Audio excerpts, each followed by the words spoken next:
Good morning, family. Listen, I wanted to drop this video real quick before my little boy wakes up, because once he wakes up, it's over for daddy. As soon as his feet hit the ground, they don't stop moving. So I just wanted to come and say good morning to you guys. And I just wanted to share a revelation to you guys that I had the other day of, it's crazy how something so simple will, give you so much insight into certain things that you're going through.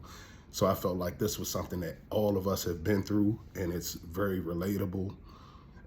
But I feel like it's going to help you guys understand why no contact is so important and why the narcissist hates no contact. So basically, I think I'm going to title this video, Why the Narcissist Hates No Contact. So the other day, I'm headed to a location that I don't know where I'm going. So I'm using the Waze app. I know a lot of you guys are familiar with the Waze app, but if you're not familiar with the Waze app, it's just GPS. Basically it's GPS. So I'm headed to the location and I'm like halfway there. I don't know my surroundings. I don't know where I'm at. And all of a sudden, my phone just dropped service, right?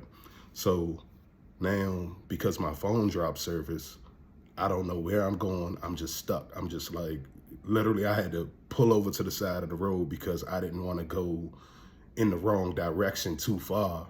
So I literally had to pull over to the side of the road and wait for my phone for me to get a service bar again. So once I got the service bar again, the Waze app came back up, and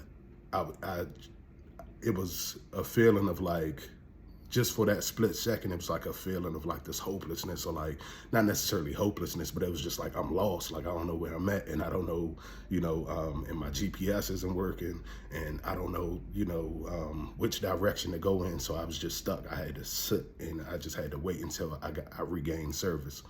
So it was funny how after thinking about what happened, I started thinking about the narcissist and the GPS. And I want you guys to think about your emotional responses as like checkpoints on the GPS. Like I know a lot of you guys that have used the Waze app. When you are using the app, if there's debris in the road, there's like a little button that you can hit to alert other drivers that, hey, it's debris in the road, or there's a hazard on the road. Or if like the police are hiding, there's like a button that you can say, hey, the police are up ahead. So it's kind of like giving you a checkpoint, like checkpoint by checkpoint by checkpoint of like, like a roadmap to where you're going. So the thing about it is, the narcissist doesn't know where you're going, but they can gauge where you've been by the emotional responses that you give them, right? So if the last time that they had an interaction with you and you gave them some type of emotional response, like whether you were upset or whether you were happy and smiling, or whatever the emotional response is, it's like the narcissists themselves, they don't have any sense of stability. They don't have a sense of self to where they're going to remember, and they have so many different, they're spinning so many plates with so many different people that it's like they can't even keep up with their stories a lot of the times, but they can keep up with the last emotional response that you had, right? So when you give off that emotional response, it's almost like a checkpoint. It's almost like hitting that button saying, hey, the police are up ahead. You know what I'm saying? So it kind of gives them direction on how they can manipulate further in the future. Now, what I noticed is when you go no contact, it's kind of like when I lost signal on my phone. So when you go no contact, now imagine you're looking at the GPS and you can see all of these different checkpoints of like, oh, okay, I pissed this person off over here. I know they're still in their feelings. I know they're still mad. I know they're still upset. Okay, I gave them a gift over here, so, and they accepted it and they liked it. And okay, so, okay, I know where I am here. And okay, I talked to this person crazy, so I know where I am here. And I'm over here love bombing this person, so I know where I am here. So it's like, think about it like all of these different checkpoints that the narcissist has on you because of all of the different emotional responses that you give them.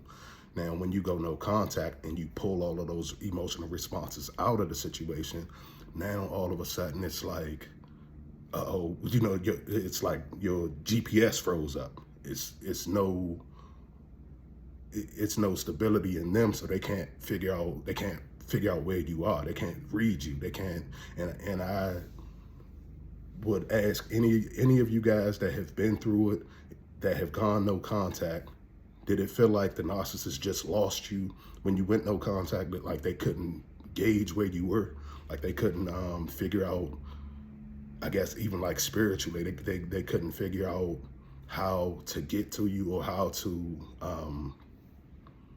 I guess make you tick, or to get any type of emotional response. It's almost like they need that emotional response for their map to come back up, for their GPS to come back up, and for them to have some type of direction as to where they can go in the future with you.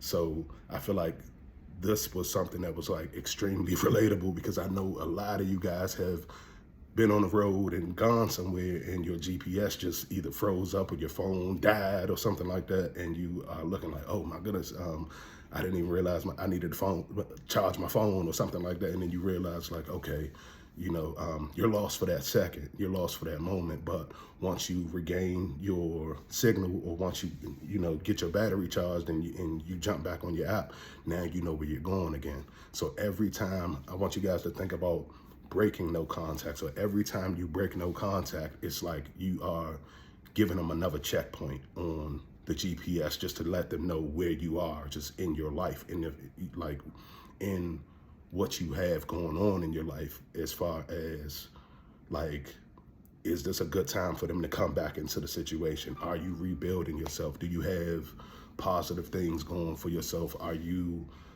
emotionally pulling away from them? Are you emotionally still hurt behind whatever they did to you? So it's like, I feel like that's one of the reasons. Now I'm in a situation where I couldn't go completely no contact, so I have to gray rock, but I feel like it works the same way even in gray rock. If you just don't give that emotional response, if you don't react to their provocations and the things that they are trying to like poke and prod at you to get some type of response, they can't find you. They don't know where you are. They can't figure out like, okay,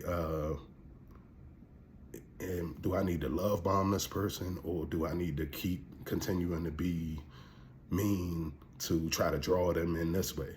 Do I, you know what I'm saying? It's like it's like literally their GPS shuts all the way down.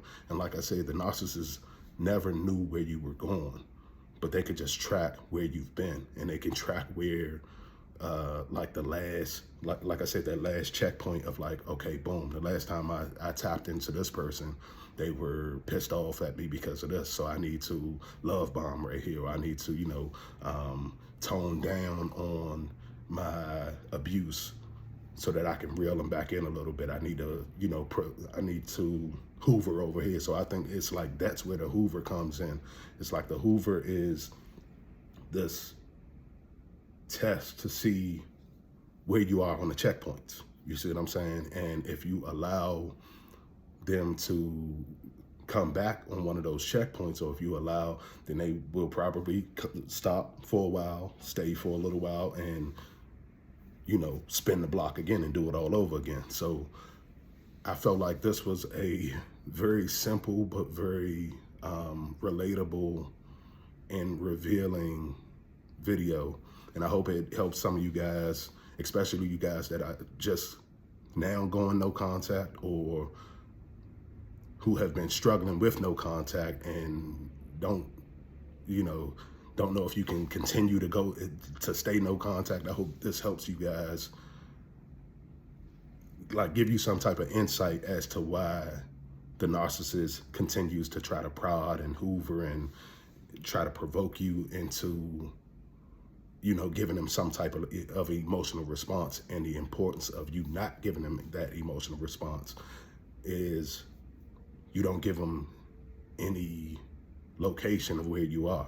They can't pick up, they can't read where you are if you're not giving them any type of energy, and if you're not giving them any type of feedback through your body language or through what you say to them, or arguing back with them, or any of that kind of stuff. It's like they literally don't know where you are. They can't find you. So shout out to the family, man. I hope this video helps some of you guys. I know it helped me kind of understand a little bit better of why I needed to stay no contact with Gray Rock in my situation, but why I needed to continue to Gray Rock.